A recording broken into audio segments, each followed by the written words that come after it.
საღამომშვიდობის მეგობრებო, მოგესალმებით. მოკლედ ეს დღეები არის სულ საუბრობთ იმ დიდ გეოპოლიტიკურ მოვლენაზე, რომელიც ჩვენს რეგიონში ვითარდება და რამაც შეიძლება ჩვენ ქვეყანაზე გააკეთოს, მოახდინოს ძალიან ცუდი გავლენა, ირან-ისრაელის დაპირისპირება, რომელიც მესამე მსოფლიო ომში შეიძლება გადაიზარდოს და მესამეშიც რომ არ გადაიზარდოს, დიდი მასშტაბები რომ მიიღოს ჩვენ პატარა ქვეყანას, კარგი არაფერი არ ელოდება. პირველ რიგში საერთოდ რო არაფერი არ მოხდეს, მიგრანტთა ნაკადები წალეკავს და ამას ვამბობდით თავის დროზე. ამისკენ მოუწოდებდით ხელისუფლებას, რომელიც იმის მაგივრად რომ დაკავებულიყო საკუთარ ქვეყანაში თავისი გაქცეული გადაყრილი ემიგრანტების და ასე რომ ვთქვათ დასაბრუნებლად და ემიგრანტის ფონდი შეექმნა და 1000 ხელშეწყობა გაიკეთებია იმისთვის, რომ საქართველოსდან ქართველი არ გარბოდეს, გამწარებული ანტი-ქართულ პოლიტიკას ატარებდა მთელი ამ ხნის მანძილზე და ახლაც ატარებს, ამ მომენტისთვისაც ანტიეროვნულ პოლიტიკას ატარებს, რომლის მთავარი მიზანიც არის საქართველოს დაცლა და საქართველოს გავსება, ესა რა ქვია, სხვადასხვა ჯიშის, სხვადასხვა ტომის ხალხით, რომელიც უწყვეტ რეჟიმში მიმდინარეობს, არა აქვს მნიშვნელობა ეს ნაცობა იქნება ხელისუფლებაში თუ ქოცობა იქნება, ქართველი ერის დაკნინების, დასუსტების, გაზვალტყავების და გაუბედურების ხარჯზე საქართველოს ტერიტორიების შევსება ხდება ამ მიგრანტთა ნაკადებით. ამიტომ ხვალ ქართველთა დიდი გაერთიანება, რომელიც არის ბატონი დავით ჭაბუკაშვილის, ბატონი დემურ გიორხალიძის, როჭიკაშვილის და სხვების კიდე წამოწყებული საქმე, რომელიც აერთიანებს პარტიების გარეშე ყველა სამშობლოს პატრიოტ ადამიანს, ხვალ თბილისში 3 საათზე, 15 საათზე, ასე რომ ვთქვათ, 15 საათზე, ახდენს აქციის გამართვას, საინფორმაციო აქციის, ისეთ საინფორმაციო აქცია იქნება, ძალიან ბევრ საინტერესო ამბავს გაიგებთ დოკუმენტებით.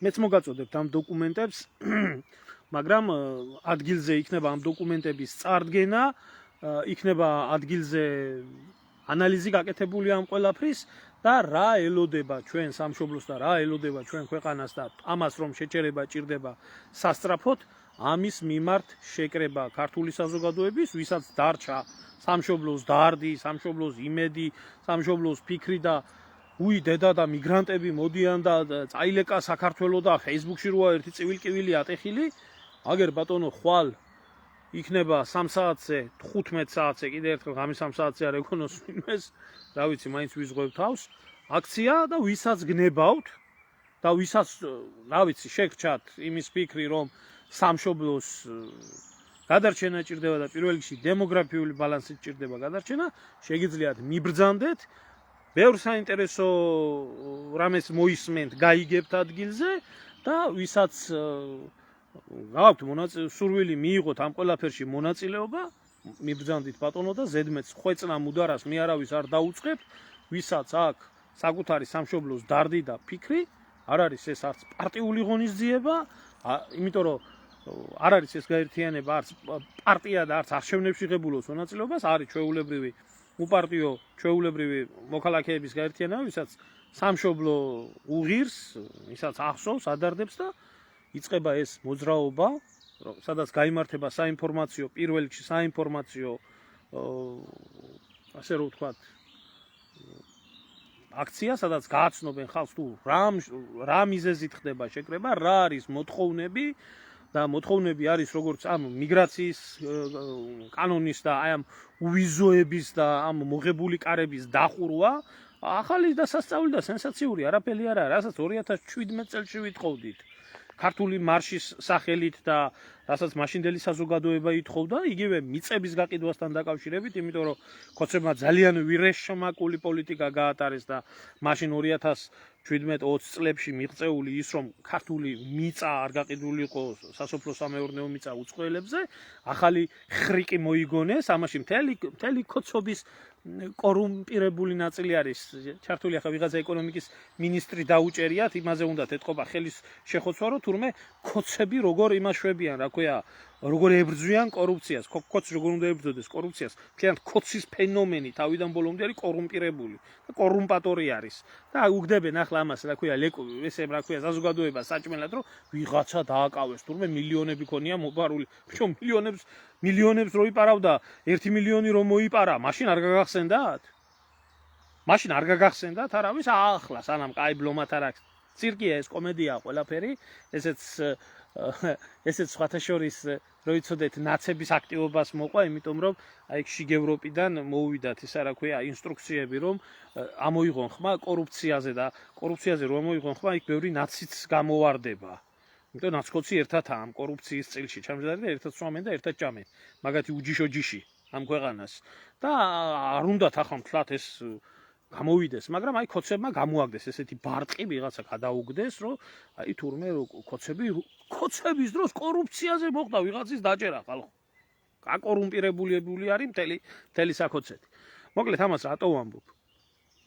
ვამბობ იმითი, რომ არავინ არც ერთი პარტია ამას არ გააკეთებს. არც ერთი პარტია ამას არ აკეთებს, იმიტომ რომ ყველა პარტია, აბსოლუტურად ყველა პარტია, ეს არის გავლენა თავიდან ბოლომდე და შექმნილი ხელისუფლების სახელმწიფო სისტემის, რომელსაც მხოლოდ და მხოლოდ ერთადერთი ინტერესი აქვს, რომ პატარა ლუკმა თვითონაც მოტეხოს და 3-4 წევრი შეუსვას პარლამენტში და кайფული იშოვოს. რომ მერე კიდე ასე არჩევნებში მიღებული ხმებიდან მისი პარტია ასაზრდოს. არავის ამათ საქმის გაკეთება არ აინტერესებს. აი აგერ არის ახლა ამ ხალხის აქტივობა, იქნება დოკუმენტალური მტკიცებულებები, მეც მექნება ეს დოკუმენტალური მტკიცებულებები და აუცილებლად გამოაქვეყნებ სოციალურ ქსელში. ჯერ უბრალოდ თავს ვიკავებ, იმიტომ რომ არ მინდა გავასწრო მოვლენებს, თუმცა დიდი ხანია მაქვს.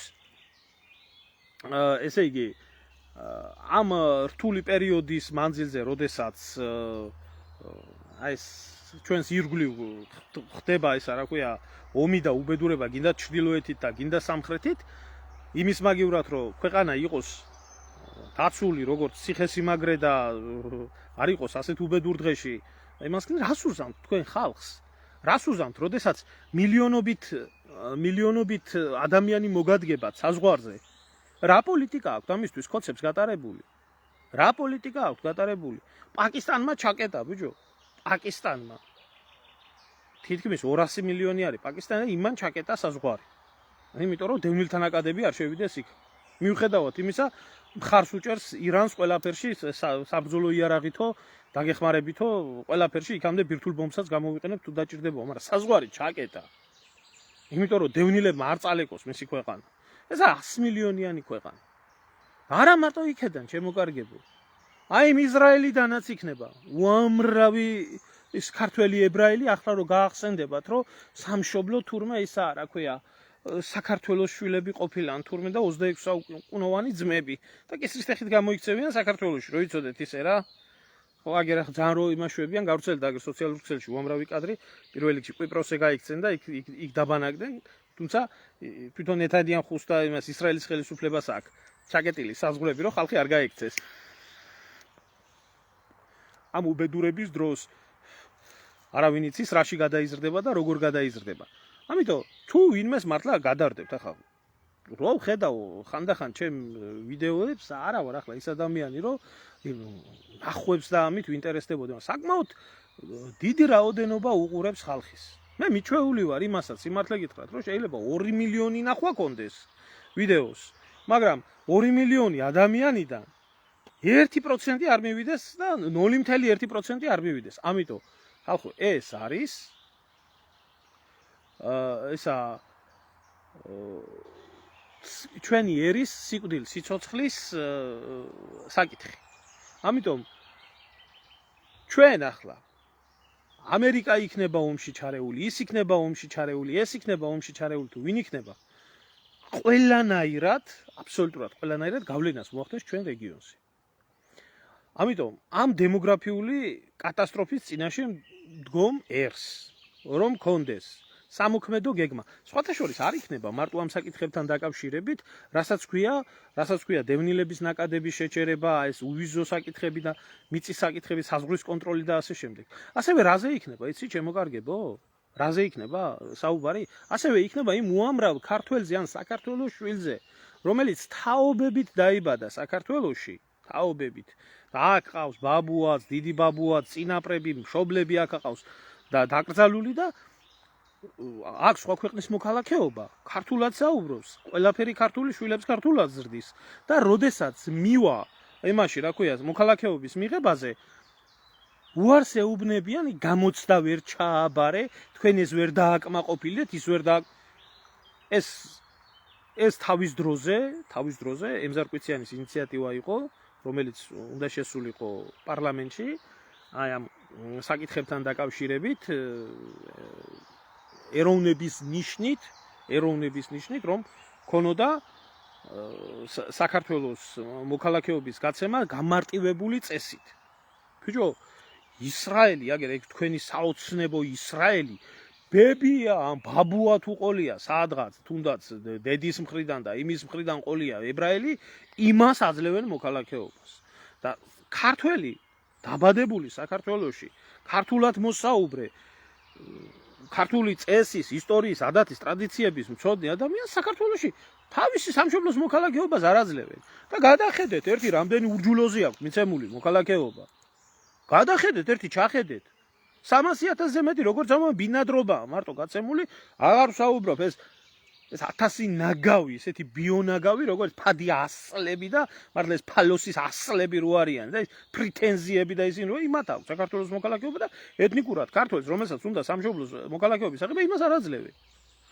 აი ამასთან დაკავშირებით, იმიტომ ამას ყველაფერს ხელს უშლის აი ეს დამპალი, როგორც სუსის ადგილობრივი სისტემა, ქოცური, ასევე თავის დროზე, აი ეს ზუკნა რომ მოათრიეს პრეზიდენტად რომ მუშაობდა საქართველოში ეს გორჯისტანის დედა.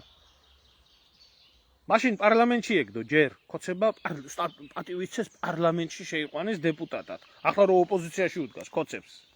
ეს უნამუსო ზუკნა.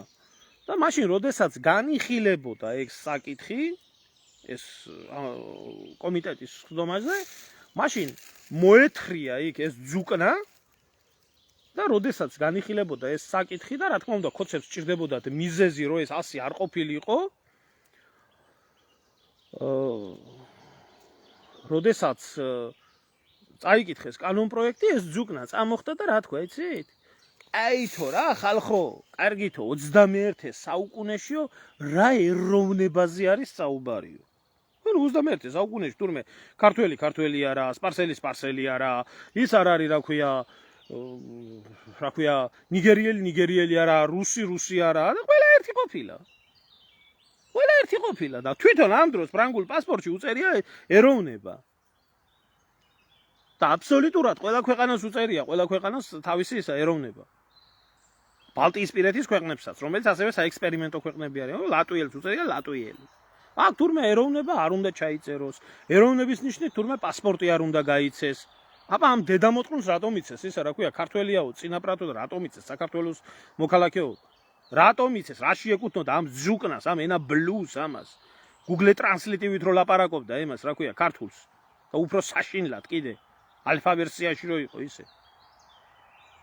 თვითონ რატომ მიიღო მოქალაქეობა? საიდან მიიღო? რა დამსახურებები? სალომე ზურაბიშვილი ჩააბარებს ახლა სამიანზე მაინც იმას ქართულ წერას, საკონტროლოს და საქართველოს ისტორიას ჩააბარებს, ეგ კახბა?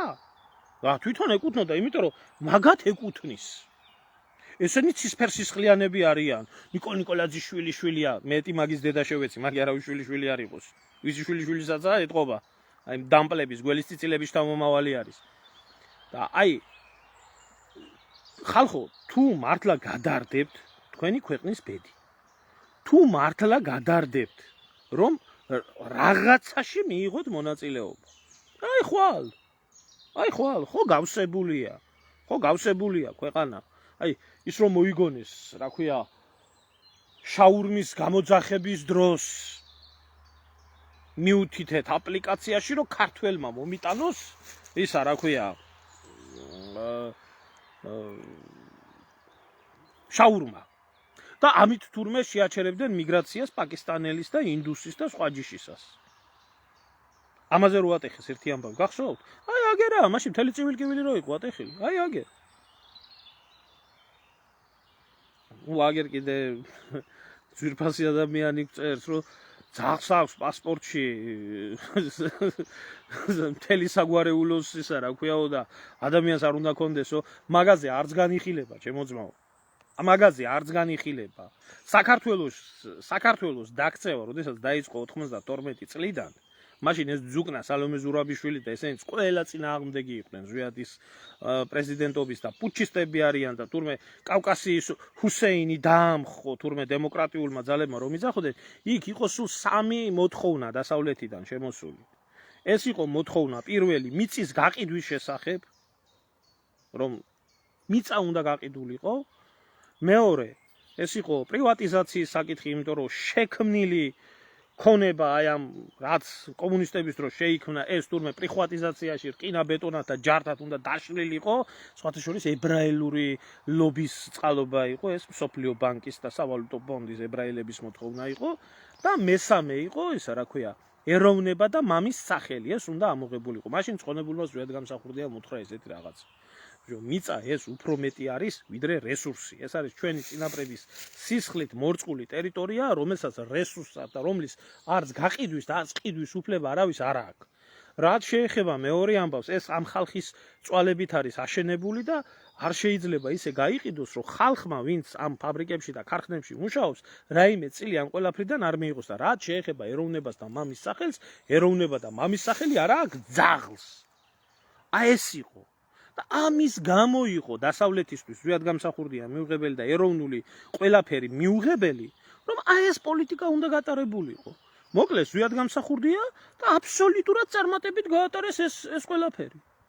და ახლა ბიჭო რო კითხო ამ ხალხს გული ეწვება, გული აქვს დათვითგული, ამდენ არაბს ხედავს, ამდენ ინდუსს ხედავს, ამდენ სხვა რჯულის ადამიანს ხედავს, ქართული ლაპარაკი აღარ ისმის. აგერა აღდგომა და ხვალედილა. მე მოგიწოდებთ ყველას ვალდებულებაც არის. ახლა ვინმე თუ იმას ელოდება რომ ან ავტობუსს გაუგზავნიენ, ან ტაქსს გაუგზავნიენ და მიხვალ, ასეთი ძმაო ეგერე პარტიები რო ნაცი და კოცი რო გამართავს იმას აქციას, იგენი გააგზავნიენ და ისინი გამოაგზავნიენ და ეროვნულ საქმეს ქართველი ადამიანის გარდა, თავისი გაჭირვებული ჯიბის გარდა, თავისი ხელის გარდა არავინ არ გააკეთებს. არც არასდროს გაკეთებულა და არც არავინ გააკეთებს და ხელისუფლება, ჩვენ არ გვყავს ეროვნული ხელისუფლება. ჩვენ გვყავს ივანიშვილის ჯიბის უფლება, რომლებსაც სულ ფეხებზე კიდიათ თავიდან ბოლომდე ყველაფერი. ოღონ ბიძინას გული გაახარონ, ტრაკის მიმცემები არიან შუა ქუჩაში. ესა სიმართლე. სიმართლე. ვაიმე, ომი არა, ღმერთმა დაგლოცოს ბატონო ბიძინა, ვაიმე მიშა მოგვაშორეთ, ღმერთმა დაგლოცოს ბატონო ბიძინა, ნაცები ხო არ მობრუნდებიან რა გვინდა აქციაზე. აი ესეთი დაჩლუნგებული მასა, ბიომასა არის კოცი. და 1000 სიბინძურეს მობოდავენ ახლა იმისთვის, რომ ხვალ იქ აქციაზე არ მივიდეს ხალხი. მე მოგიწოდებთ ყველას. ვისაც გინდათ, გულით და სულით რაღაცა გააკეთოთ თქვენი ქვეყნისთვის. რაღაცა გააკეთოთ თქვენი ხალხისთვის. ჩვენ როდესაც 2017 წელს დაიწყო ეს მოძრაობა მიწების, ეროვნების და ამის შემდეგ და უამრავი ადამიანი გამოვიდა, პირდაპირ უნდა ითქვას, უშიშროება მიმუშავა წარმატებით. შექმნა უამრავი ფსევდო ეროვნული ლიდერი, უამრავი ფსევდო მოძრაობა, რომელმაც მიზანმიმართულად დროთა განმავლობაში გაანულეს ეს მუხტი. 15,000-იანი მუხტი ჩამოიყვანეს 10 კაცზე და 20 კაცზე. ეს იყო მიზანმიმართულად, შეგნებულად ნამუშევარი. დღესაც რო დიდად პატრიოტობენ. აი, რა თუნდა შორს ლაპარაკი, აგერ არ იყო მანჯავიძე რო იძახო და? რა პროვოკაციას ტეხავთო, რა 1,300,000 დავრჩითო. რა 500,000 მიგრანტი ყავს. გინდა ის მეორე, ის პიტალო ის. რა ქვია იმას? ლორდ ქიფანიძე. ესენი არიყვნენ? ესენი არიყვნენ? ახლა ვიღაცები იძახიან 29-ში ალტინფომ დაანონსა და იქ უნდა მიხვიდეთ და აქ წადით, იქაც წადით და აქაც წადით, ვისაც გინდათ წასვლა, ნეტა ყველა მართავდეს აქციებს ამ ყველაფრის წინააღმდეგ და ნორმალური ადამიანი წადით იქაც და იქაც წადით. ნეტა ყველა იღებდეს სამშობლოს ბედი ხმა. მე არ ვიცი იქ რა ხდება. მე არ ვიცი, არც მაინტერესებს მაგათი არაფერი, არ მაინტერესებს მე მაგათი ლიდერებისთვის დიდი ხანია განაჩენი მაქვს გამოტანილი ხალხი იმას იძახის რომ ზიამაღლობელი მაშინ ციხეში რატო ზისო? იმი თურმე არაფერი არ დაუშავებიაო, ის რა ქვია მაგათი ისა გოშია იძახის რომ ვაიმეო დინარაძეო და ესო რა ქვიაო ჩიჩილაკაო რა მაგარი პოლიტიკოსები არიანო და როგორ მაგრათო აკეთებენო ყველაფერსო, ამიტომ მე ამ ხალხის არ მჯერა და მათი დაგეგმილი აქციების.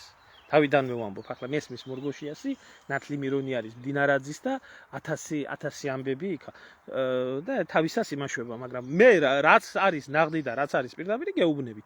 ვისაც კიდე გინდათ მისვლა და ბედი გადარდებს, იქაც მიდით და იქაც მიდით. 3 საათზე არის ქალბატონო, კიდე ერთხელ მინდა აი აქ გამოვაკრავ აი აგერ ამ ბანერს, ვისაც უნდა აი საორიენტაციოდ რო იცოდეს, სად არის დედაენის ძეგლთან თბილისში. და მიბრძანდეს, არის შესაბამისი დრო. მე ვერავის ვერ ვიტყვი, გაჭირვებული სიტუაციაა კი ქვეყანაში, მაგრამ თუ არ გაინძერი შენი ქვეყნისთვის, უფრო გაჭირვებული იქნება. უფრო უარესი იქნება და არანაირი სიკეთე არ იქნება. ადრე ხალხი მაინც იყო იმაში ქვეყანაში გარეთ გამოდიოდა. ახლა ხალხიც აღარაა დარჩენილი, გარეთ რო გამოვიდეს ამათი ბრძნული საემიგრაციო პოლიტიკით და ანტიქართული პოლიტიკიდან გამომდინარე. ამიტომ თუ არ ამოიღებთ ხმას 3 საათზე, 15 საათზე, ქალბატონო ხათუნა, 15 საათზე. 15 საათზე ხვალ 22 ივნის 2025 წელს. და აი ეს თუ არ მოხდება და თუ არ ესე იგი არ აწუხებს, გამოდის მარტო Facebook-ში აწუხებს. შენ როდესაც ადამიანი იძახი რომ რაღაცა გაწუხებს, იმ წუხი რაღაცა რო გტკივა ადამიანს, იმ ტკივილის მოსაგვარებლად ხომ მიდიხარ და წამალს ხო ყიდულობ, ან მასაჟს ხო იკეთებ, ან რაღაცას ხო აკეთებ. და შენ რო ეს გაწუხებ შენ ქვეყანაში ხო უნდა იმოქმედო. აგერ ბატონო და იმოქმედეთ. გინდათ ვინმე წინ არის იქ ის ხალხი, ვინც სიტყვასაც იტყვის, ვინც იმოქმედებს და ვისაც ადარდებს ეს ყველაფერი და დაგეკით უბრალოდ ვისწავლოთ ქართველებმა უბრალოდ ერთმანეთის გვერდით ადგომ, ვინმეს ლიდერი გჭირდება, მაგალითის მომცემი ჭირდება, ვინმეს რომ მივიდეს იქ. არ ვიცი. თუ არა და ჩემო კარგებო, აი ახლა Facebook-ზე ერთი ამბავი იყო ატეხილი, მინდა ვისარგებლო ახლა მომენტით და ვთქვა და ჩვენს ძიუდოისტებს მიულოცო ის დიდი წარმატება, ის ყველაფერი რაც მოხდა, დიდი პოსტიც ჰქონდა ვრცელიც დაწერილი, ვისაც გაინტერესებდა წაიკითხავდით. ყველას მინდა მიულოცო, ერთი წიოკი არის ატეხილი იმაზე, რა ქვია, ამ საკითხზე, რომ ტედი რინერს არ ჩამოართვა ხელი აი ამ ნაძირალა რინერს არ ჩამოართვა ხელი თუშიშვილმა. არ ჩამოართვა. ძალიან სწორადაც მოიქცა. ძალიან სწორადაც მოიქცა და მთელი საფრანგეთი ახლა არის აღშფოთებული და იმას ლანძღავს და გვაგინებს და რა ვიცი როგორ გვეკიდებიან, თურმე ეს ბიჭი როგორ მოიქცა და როგორი ცუდი საქციელია, თურმე ხელი რო არ ჩამოართვა. ხელი რო არ ჩამოართვა ამ ვირთხას, ამას და ბარეურს რო უყურებ კიდე ხო დარვინის თეორია მტკიცდება ნამდვილად. იმიტომ რომ ასეთი უზნეო ადამიანებიდან წარმოიშვა, მაიმუნებიდან წარმოიშვა ადამიანები, ნამდვილად. და დღესაც უამრავი ისა რა ქვია გამაიმუნებული ადამიანია. მაგრამ ეს თუ არ გვინდა, აი დისკუსიაში შევყევი უბრალოდ აქ ავარ და ვხედავ რა ხდება და როგორ ხდება და ისეა გამოშტერებული საფრანგეთში საზოგადოებრივი აზრი იმდენს ვერ ხვდებიან, რომ ეს არის საფრანგეთის ძიუდოს ნაკრები. საფრანგეთის ძიუდოს ნაკრები, რომელიც ულტრალიბერალური პოლიტიკის შედეგად გაჩნდა საფრანგეთში. მე რა უფლება მაქვს ვინმეს ჭკუა ვასწავლო. და უთხარი გასაგებენაზე, რომ თქვენ ყიდულობთ სპორტსმენებს და ფულით აძლევთ მოქალაქეობას და თქვენ ეროვნულ სპორტს არ ანვითარებთ ისე როგორც და ამიტომ გაქვთ მიღებული არც ერთი ფრანკი კი არა, არც ერთი თეთრკანიანი ძიუდოს ნაკრებში. არც ერთი. მე არ მინდა ასეთი საქართველო. მე არ მინდა საქართველოს შვილი, ყველა საქართველოს შვილია, საქართველოში დაბადებული და გაზრდილი ყველა საქართველოს შვილია, მაგრამ მე არანაირი სურვილი არ მაქვს, ჩემი ქვეყნის ეროვნულ ნაკრებში არც ერთი ქართველი არ თამაშობდეს და კონდეს მიღებული, ესა რა ქვია, შემოდინებიდან პასპორტები.